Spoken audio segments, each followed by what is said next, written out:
Next, I'm going to create street lights. These will be first a pole, just like what we did for our signs, and it's going to be nice and vertical. Make sure to check your other vertical lines. Mine's a little crooked. Okay, fixed it. Okay, good.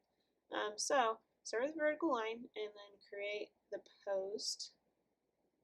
I try to make it a post right from the beginning so it's a little bit thicker. And then I'm going to continue, I'm going to make like a little cylinder so it's just a curve at the bottom and like an oval at the top. Erase anything goes um, that goes between it or that goes through it. And then you're going to create the light that comes off of it. So that will go, because it's protruding, and I'm going to have it hang over that street. So I've created a post, and I'm going to repeat the same post throughout that left side of the street slash sidewalk.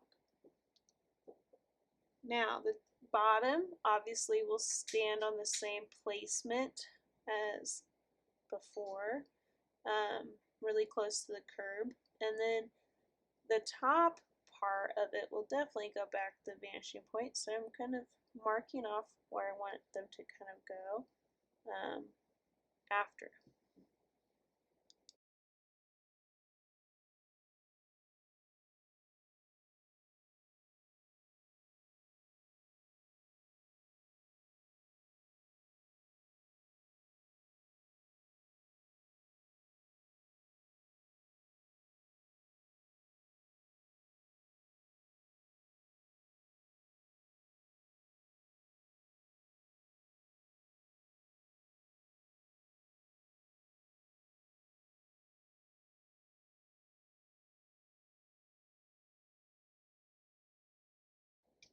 So I made posts throughout that left side of the street and sidewalk.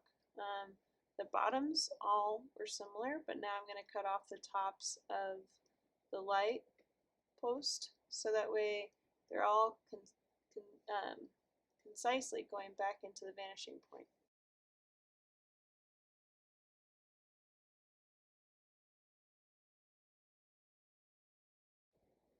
I created posts by making straight parallel lines, two sets of lines next to each other, but throughout the left side of the city and the sidewalk.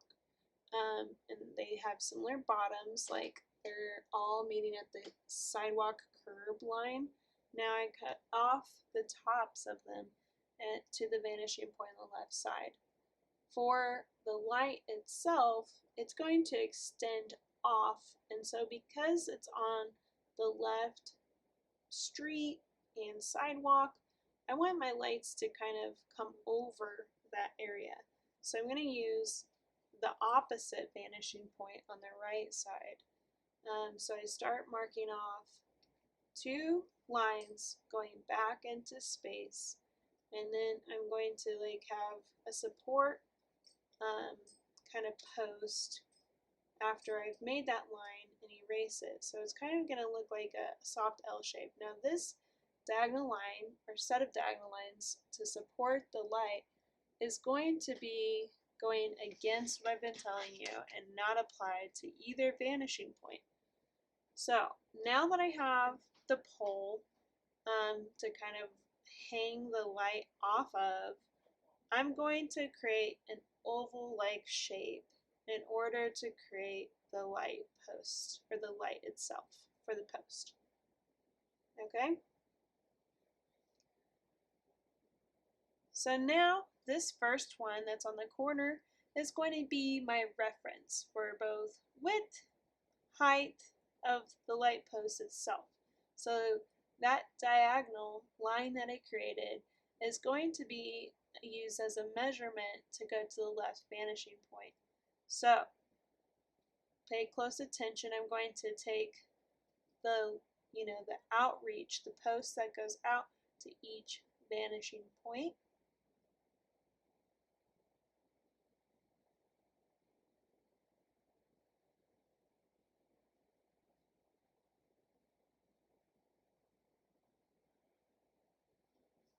And then I'm going to use the curve right here to guide me to the left vanishing point for each of my posts. That way I can kind of tell where the line will be. So where it's connected to the light, it's going to also go back into the left vanishing point as well.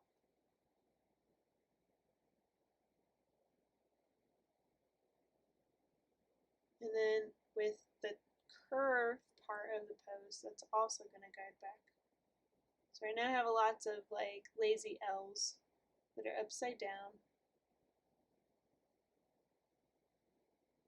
So I'm going to go to the top part of the curve, mark it off on each of the posts, and then also the lower part of where it's connected. So you can kind of see where my ruler is at, like that lower part. That's also going to be guided to the vanishing point over there.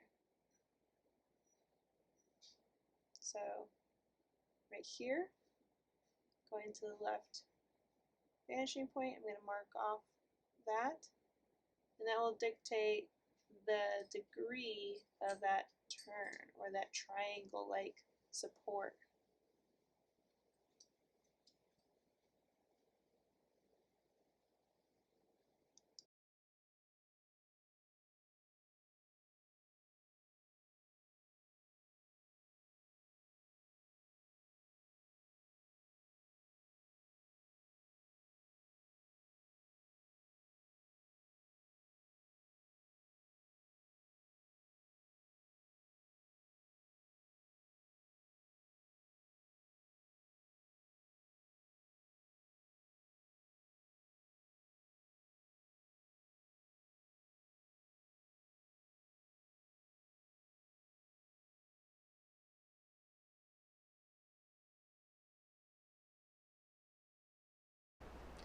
Now erase and clean up any of the lines that basically show evidence that you used to create the guidelines for your light post.